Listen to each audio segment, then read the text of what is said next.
Bismillahirrahmanirrahim. Assalamualaikum warahmatullahi wabarakatuh. Alhamdulillahirabbil alamin. Alhamdulillahilladzi anzala sakinata fi qulubil mu'minin liyazdadu imana ma'a imanihim. Lillahi junubus samawati wal ard wa kanallahu aliman hakima. Asyhadu an la ilaha illallah wahdahu la syarikalah wa asyhadu anna Muhammadan abduhu wa rasuluh. Amma ba'd. Alhamdulillah, puji syukur kita panjatkan kepada Allah Subhanahu wa taala yang mana di pagi hari ini alhamdulillah Allah senantiasa masih memberikan kita berbagai keutamaan nikmat. Utamanya adalah nikmat iman, nikmat Islam, dan alhamdulillah kita diberikan juga oleh Allah berbagai nikmat yang tak bisa kita hitung satu persatu. Dan insya Allah mudah-mudahan segala nikmat itu dapat kita syukuri untuk senantiasa dilakukan atau senantiasa dioptimalkan untuk melaksanakan amal soleh. Tak lupa salawat serta salam semoga senantiasa tercurah limpah kepada junjungan kita Nabi Muhammad Sallallahu Alaihi Wasallam, pada keluarganya, sahabatnya, hingga kita umatnya sampai akhir zaman. Baik, alhamdulillah anak-anak sekalian, bagaimana kabarnya hari ini? Alhamdulillah. Alhamdulillah, luar biasa, Allahu Akbar. Hatiku, jiwaku, imanku, fresh. Alhamdulillah. Semoga kalian senantiasa bersama keluarga kalian, senantiasa dijaga oleh Allah Subhanahu wa taala, mendapatkan rahmat dan keberkahannya, insya Allah. Baik anak-anakku sekalian, alhamdulillah insya Allah hari ini kita akan melanjutkan kembali materi tentang sirah nabawiyah yang pekan kemarin kita sudah membahas tentang mukjizat Nabi Muhammad Sallallahu Alaihi Wasallam. Di antaranya adalah mukjizat terbesar, yaitu Al-Quran, dan yang kedua adalah membelah bulan. Nah, ternyata banyak sekali mukjizat yang diberikan Allah Subhanahu wa taala kepada Nabi Muhammad ini sebagai tanda-tanda kerasulan beliau agar umat Nabi Muhammad SAW itu bisa meyakini bahwa ini adalah agama atau risalah yang memang benar diturunkan kepada Nabi Muhammad SAW. Nah, apa itu mukjizat lainnya? Mari kita simak bersama. Bismillahirrahmanirrahim. Mukjizat Nabi Muhammad SAW di antaranya adalah yang pertama Al-Quranul Karim. Al-Quranul Karim ini adalah mukjizat terbesar yang Allah tunjukkan kepada Nabi Muhammad untuk menunjukkan bahwa Rasulullah SAW adalah Rasul dan Nabi Allah Subhanahu Wa Taala. Mukjizat ini akan senantiasa dijaga oleh Allah Subhanahu Wa Taala sampai akhir zaman, sampai kemudian nantinya menjelang kiamat. Nah, tugas kita sebagai seorang Muslim, anak-anakku sekalian, adalah tentu saja bagaimana Al-Quran ini senantiasa terjaga. Bagaimana caranya? Yaitu senantiasa kita bersemangat untuk membaca Al-Quran, senantiasa untuk menghafal Al-Quran, senantiasa kita juga untuk kemudian mentadaburi, mentafakuri, dan yang paling utama adalah bagaimana caranya Al-Quran dapat diamalkan dalam kehidupan sehari-hari. Maka insya Allah Al-Quran akan senantiasa terjaga, sebagaimana kita bisa membedakan kesalahan yang dilakukan oleh orang lain ketika kita memang sangat-sangat sudah hafal. Misalkan surat Al-Fatihah, pasti kita akan sangat-sangat hafal terhadap surat Al-Fatihah, sehingga ketika ada orang yang membacanya keliru, maka kita akan dengan mudah bisa mengingatkannya. Hal itu dikarenakan Al-Quran sudah kita jaga melalui hafalan kita. Dan alhamdulillah, mudah-mudahan Al-Quran ini bisa diamalkan di dalam kehidupan kita sehari-hari.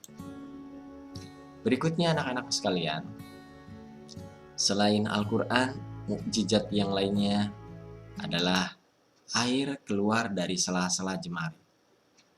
Beberapa mukjizat ini anak-anak sekalian, ini bersumber kepada hadis-hadis Rasulullah SAW yang itu diriwayatkan oleh para sahabat terpercaya, di mana mereka menjadi saksi atas terjadinya berbagai mukjizat ini.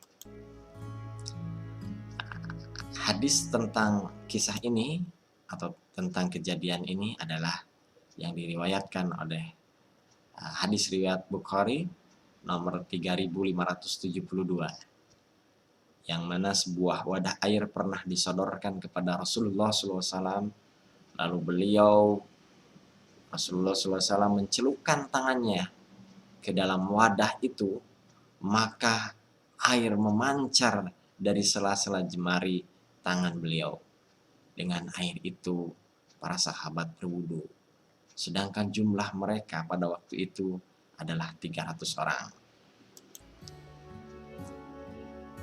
Di antara mukjizat yang lainnya adalah Rasulullah SAW memiliki mukjizat yang memang ini di luar akal manusia. Salah satunya adalah makanan yang sedikit cukup untuk banyak orang. Hadis ini bisa dilihat di hadis riwayat Bukhari nomor 3385 dan Muslim nomor 2040. Dikisahkan suatu hari Abu Thalhah mengundang Rasulullah makan di rumahnya. Tak disangka ternyata Rasulullah juga mengajak sahabat yang lain, padahal makanan tersebut hanya sedikit. Kemudian Rasulullah berdoa kepada Allah, dan ajaibnya makanan yang sedikit itu cukup untuk 70 atau 80 orang. Masya Allah. Ternyata dengan mukjizat ini luar biasa, bisa mencukupi makannya sahabat-sahabat Rasulullah yang lain.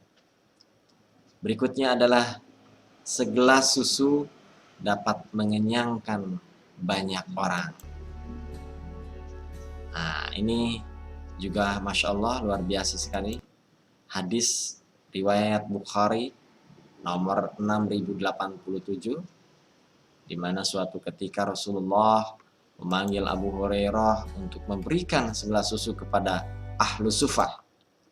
Ahlu sufah di sini adalah orang-orang yang belajar, yang senantiasa menuntut ilmu, mencari ilmu dengan penuh semangat, ya, sehingga kemudian mereka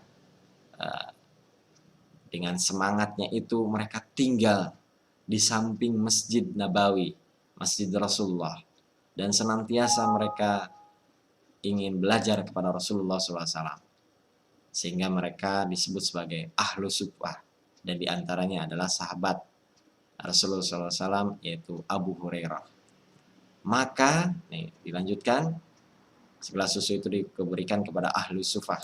Maka Abu Hurairah memberikan segelas susu itu kepada orang pertama, orang kedua, ketiga, keempat, dan seterusnya, hingga semua merasa puas, dan Abu Hurairah pun juga meminumnya sampai puas. Masya Allah, ini luar biasa sekali. Diriwayatkan bahwa ahlu sufah ini banyaknya kurang lebih hampir 70 orang.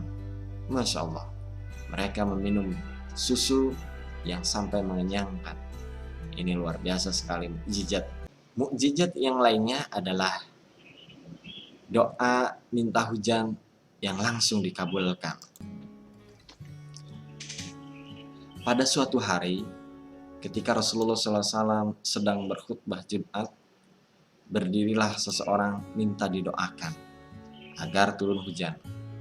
Waktu itu kekeringan sedang melanda, maka Rasulullah SAW berdoa. Seketika itu pula turunlah hujan deras terus-menerus. sampai akhir Jumat berikutnya. Akhirnya ada seorang lelaki yang mengadu kepada Rasulullah bahwa rumah-rumah telah rusak akibat hujan deras terus-menerus.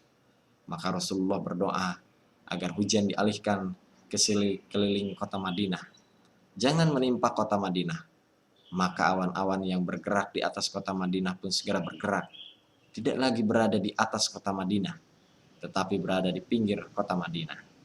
Sumber hadis riwayat Bukhari nomor 3582. Artinya mukjizat ini memberikan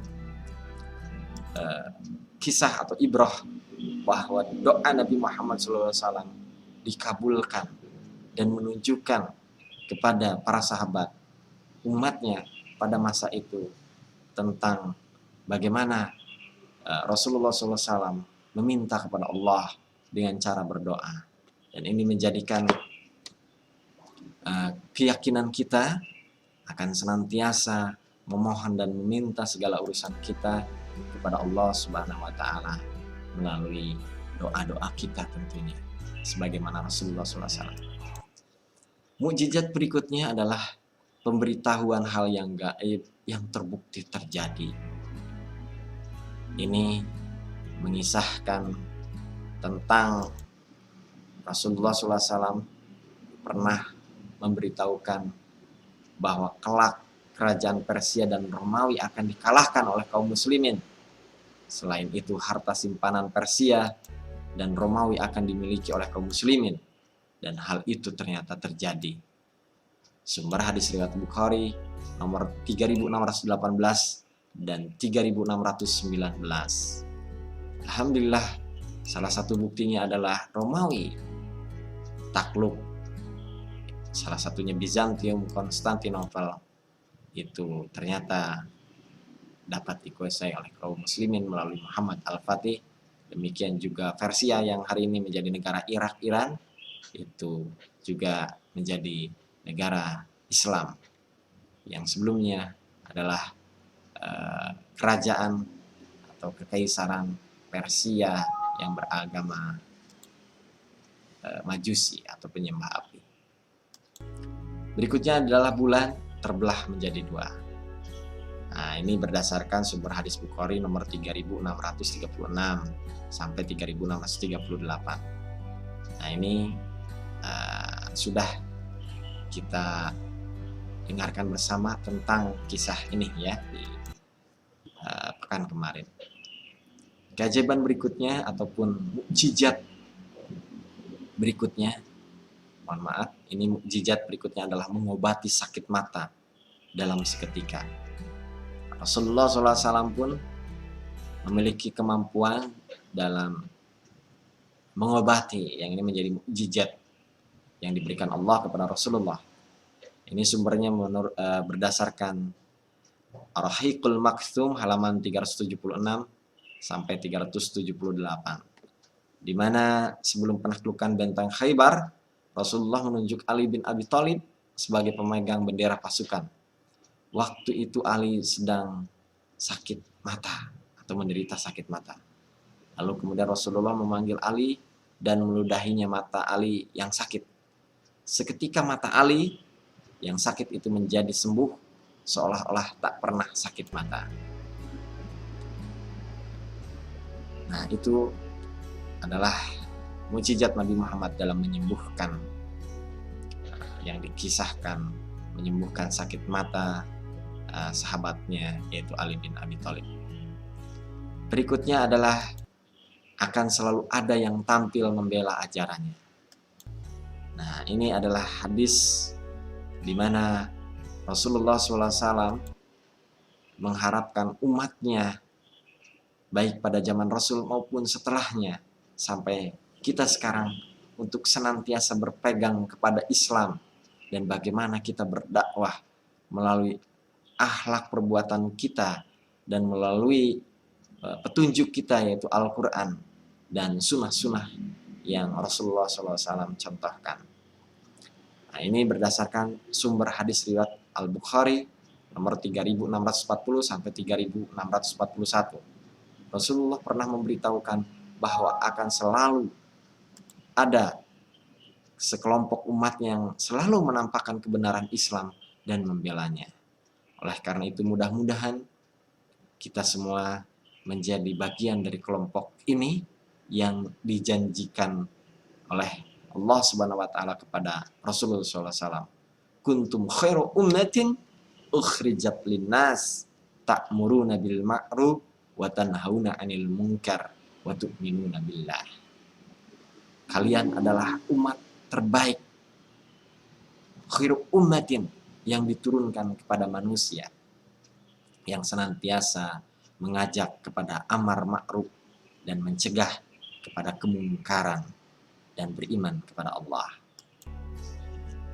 Itu adalah salah satu mukjizat yang hari ini alhamdulillah Islam tersebar dari penjuru timur sampai penjuru barat. Mari kita tutup dengan doa kifaratul majelis. Subhanakallahumma wa bihamdika asyhadu an la ilaha illa anta astaghfiruka wa atubu ilaik. Assalamualaikum warahmatullahi wabarakatuh.